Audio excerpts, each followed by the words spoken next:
question que l'on est en droit de se poser, ouais, mais bon, finalement, on a vu la déprime, on a vu que le facteur essentiel, c'était le temps. Hein, on a parlé des 2 semaines, les symptômes, etc. On parle de la dépression masquée. Bon, je pense qu'il est peut-être temps un petit peu de faire juste un petit point, parce que ce n'est pas le but non plus, mais sur le burn-out. Le burn-out dans tout ça, où se situe-t-il par rapport à la déprime, par rapport à la dépression? Voilà, quelles sont les similitudes, les différences, etc. Donc j'ai voulu quand même dans cette visio faire un petit point. Tout d'abord, on va commencer par un témoignage qui est très très parlant sur le burn-out. Donc voilà, je vous passe une petite vidéo et après on enchaîne. J'ai eu l'ordinateur, je me suis mis à suffoquer.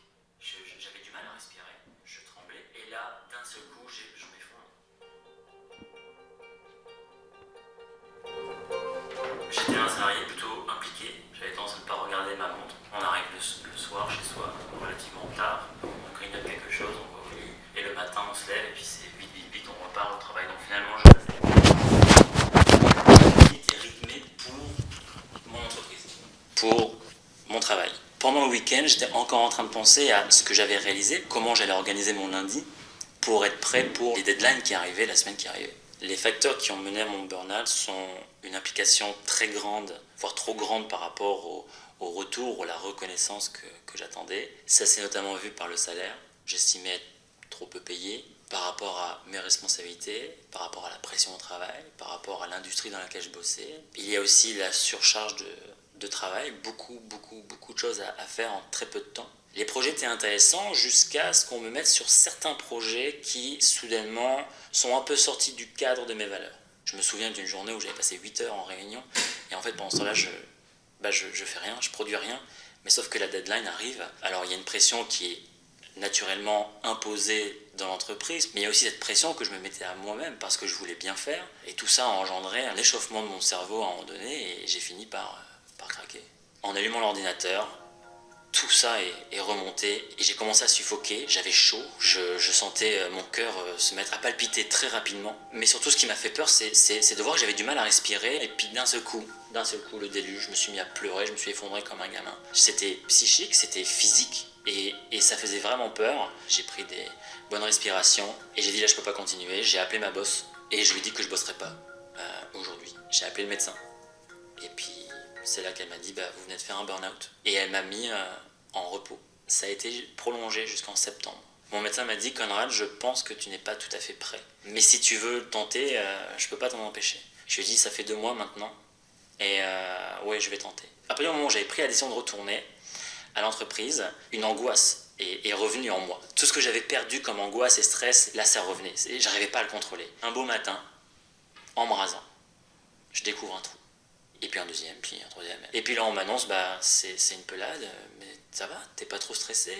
Je suis retourné à l'entreprise et ça s'est absolument pas passé comme je l'entendais. J'ai rencontré ma directrice de l'époque, elle m'a laissé parler, et à la fin de notre entretien, elle me dit bon ok c'est bien tout ça, mais maintenant que t'es de retour, est-ce que je peux compter sur toi? Parce que les 2 derniers mois ça n'a pas été facile avec une personne en moins.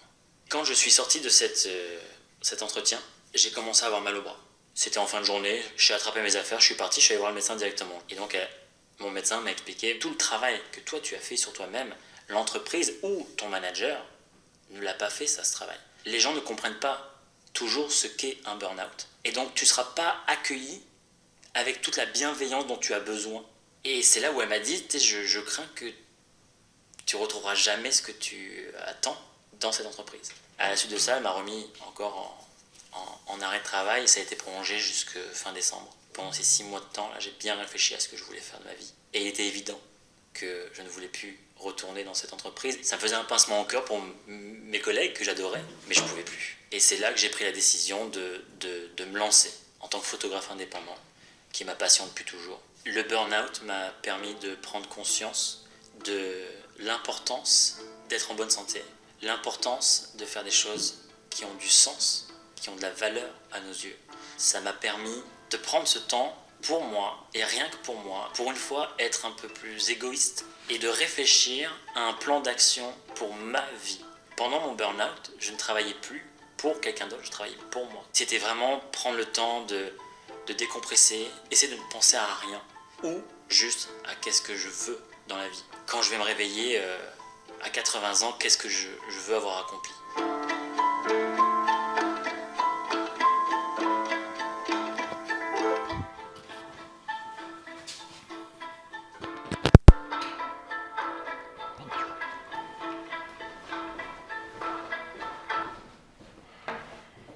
Bien, je pense que ce témoignage dit beaucoup de choses déjà.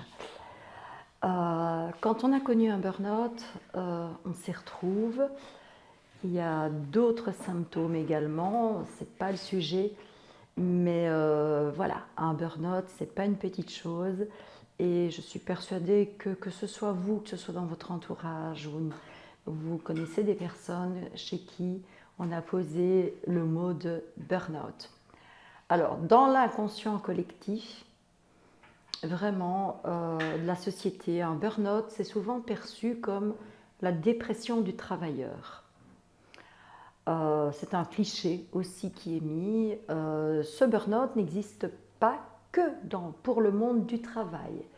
Il peut aussi toucher des mères, voire des pères aussi de famille, des étudiants. De plus en plus, on se rend compte que des étudiants font des burn-out.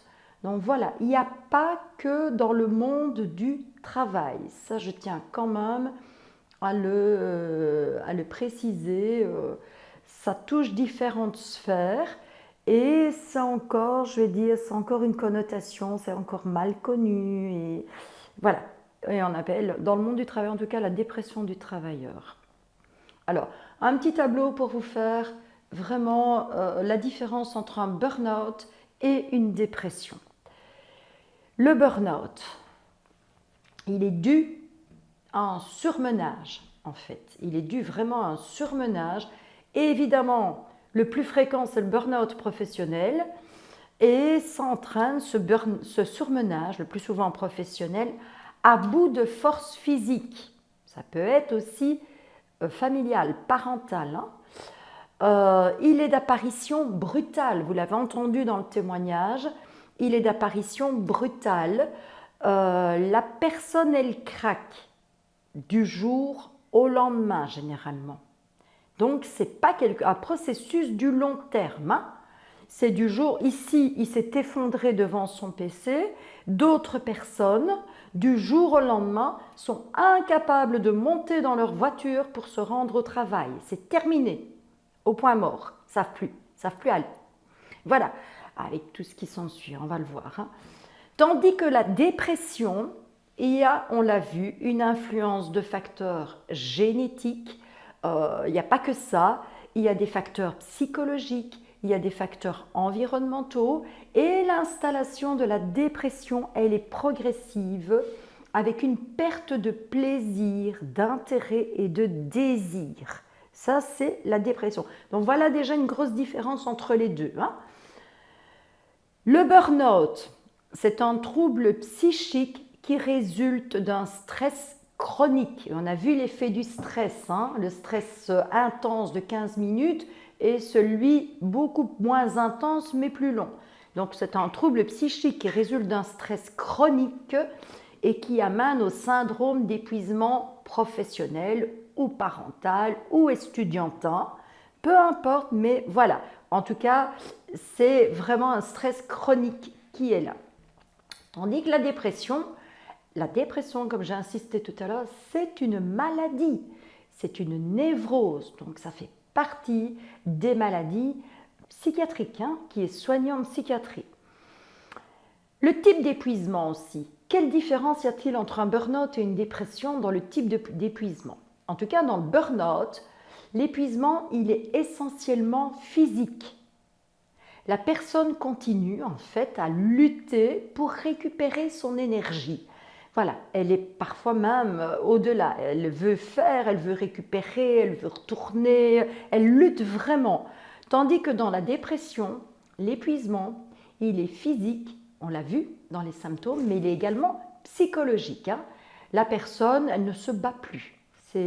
Voilà, elle ne se bat plus pour s'en sortir, elle se bat plus pour faire les choses, elle se bat plus pour reprendre son travail, etc. C'est vraiment une des différences aussi. La notion aussi fait la différence. Dans le burn-out, il y a un rejet total du passé. Donc, comme vous l'avez vu ici avec le témoignage, hein, il y a un rejet du passé, même s'il a un pincement au cœur pour ses collègues, le passé, c'est le passé, car celui-ci, finalement, il l'a amené à craquer. Les conditions du passé l'ont amené à craquer. Et en fait, cette personne, en burn-out, elle est en mesure de se projeter dans l'avenir. Donc, elle se dit, et c'est très bien expliqué dans la vidéo, hein, après, il arrive avec le temps à se projeter dans l'avenir. Tandis que dans la dépression, la personne, elle est incapable de se projeter dans l'avenir. Elle est tellement anéantie, elle est tellement avec ses lunettes noires, voilà, dans sa tristesse. Le passé, contrairement au burn-out, elle l'idéalise. C'était l'époque où elle était heureuse, il était heureux, tout allait bien. Donc, il y a une idéalisation du passé. Dans le burn-out, on va voir maintenant l'élément déclencheur. Dans le burn-out, l'élément déclencheur, il a souvent trait au travail quand c'est un burn-out professionnel. Hein, c'est vraiment un élément déclencheur. Trait au travail, vous avez vu dans le témoignage, il ouvre son PC. Dans la dépression, ce sont toutes les sphères de la vie qui sont touchées et la personne ne prend plus plaisir à rien. Il n'y a pas, je vais dire, une sphère de la vie, de sa vie, qui lui apporte encore du plaisir. Non. Tandis que là, dans le burn-out, voilà. Le type de douleur, ça aussi on va en parler. En fait, dans le burn-out, dans un premier temps, dans le burn-out, il y a des troubles fonctionnels, une grande fatigue, des douleurs gastriques, musculaires, des extrasystoles, comme il disait, crise d'anxiété ou de panique, hein, c'est crise d'angoisse, hein, etc. Donc ce sont vraiment des douleurs d'origine psychosomatique. Tout ça dans le burn-out. Tandis que dans la dépression, le type de douleur, il est différent. Ce qui est vraiment caractéristique de la dépression, c'est une grande tristesse inexpliquée, des ruminations, des idées noires qui mènent, elles, à une grande fatigue. Donc voilà un peu les différences déjà.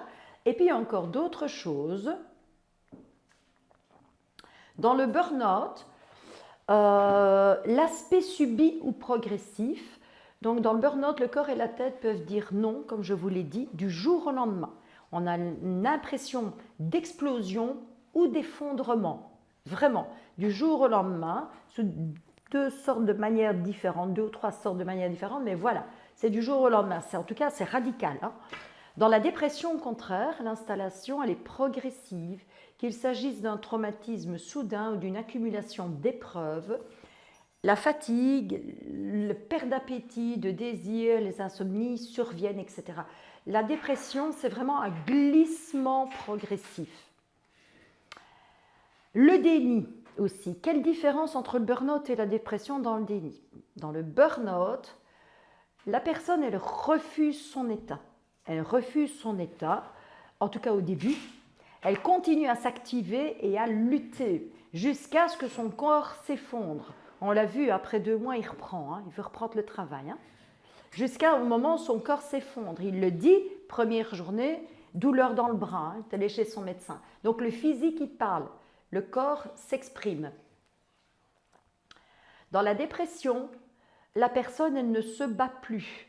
Donc là, je parle quand même d'une dépression normale. Hein. Je ne parle pas des dépressions masquées, hein, où là, la personne porte des masques. Elle sait généralement, mais elle porte des masques. Donc la personne ne se bat plus, elle a le sentiment de ne plus pouvoir faire face. Voilà, elle capitule. Tandis que dans le burn-out, pas. Hein.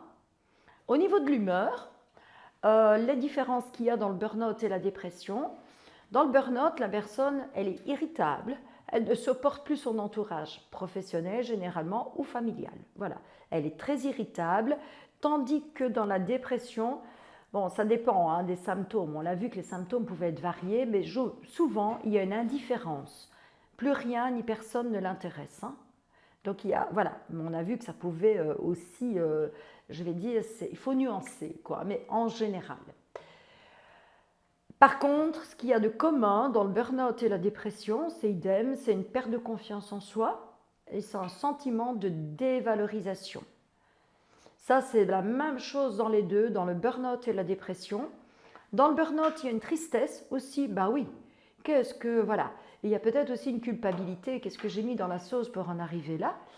Il y a aussi cette notion de tristesse, tandis que dans la dépression, la tristesse est là aussi, mais elle est beaucoup, beaucoup plus intense et profonde. Voilà, j'espère que grâce à ça, vous avez pu voir un petit peu les différences entre le burn-out professionnel, parental, estudiantin aussi, mais généralement, je vais dire que majoritairement, on parle de burn-out professionnel et la dépression, pas les dépressions masquées, la dépression, je vais dire entre guillemets, qui se manifeste, quoi, qu'on voit. Attention quand même, là j'ai mis quand même un gros attention, s'il n'est pas traité correctement, si on ne prend pas le temps de traiter son burn-out, s'il n'est pas soigné comme il se doit, la dépression peut devenir une conséquence du burn-out. Hein.